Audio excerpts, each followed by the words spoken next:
Recognized. Thank you, Mr. Speaker. H.R. 5324, the NOAA Weather Radio Modernization Act, is dedicated to supporting, upgrading, and modernizing one of the best alert systems we have for extreme weather and other dangerous events. The NOAA Weather Radio All-Hazard System, known as NWR, is a highly successful nationwide network of stations that broadcasts natural, environmental, and safety alerts to the public through radio broadcast frequencies.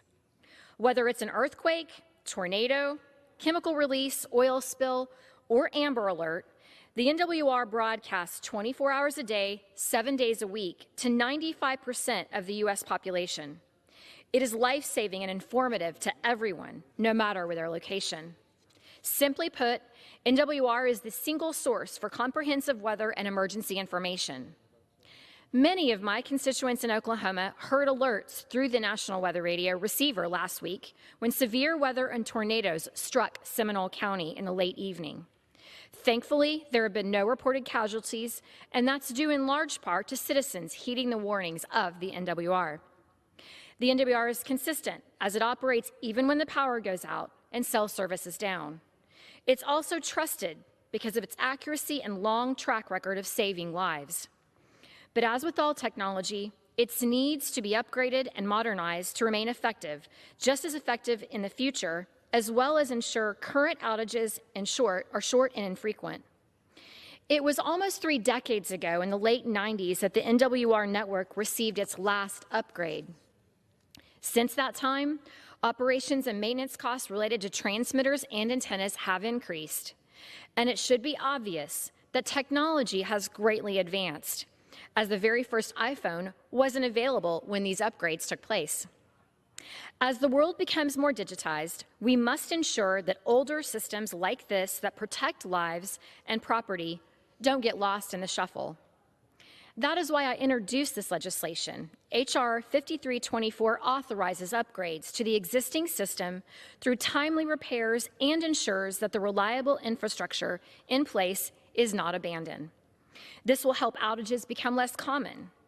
To give you an idea of this need, right before coming down, I checked the NWR's website to see that 19 transmitters are currently out of service and 9 are experiencing degraded signal. That means 28 areas and surrounding communities are at risk of severe events without minimal warning.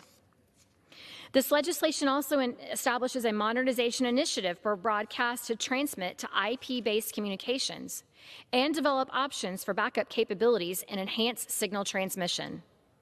This paves the way for future development and provides fail-safe options so that NWR is never down for an extended period of time. Last but not least, H.R. 5324 requires NOAA to conduct an assessment of NWR access.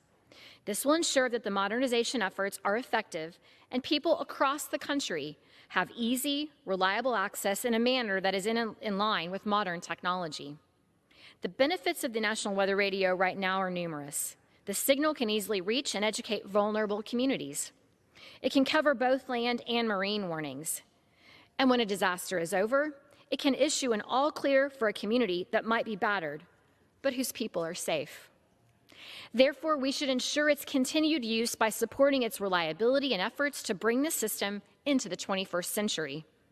I'm proud to have introduced this legislation that does exactly that and will protect the lives of Oklahomans as well as communities across the nation. I want to thank Environmental Subcommittee Chairwoman Sherrill for leading this bill with me and for her efforts to work across the aisle for its passage. I also want to thank Representatives Kilmer, LaTurner, Bonamici, and Elsie for co-sponsoring it. I urge all of my colleagues to support this bipartisan legislation, and I reserve the balance of my time.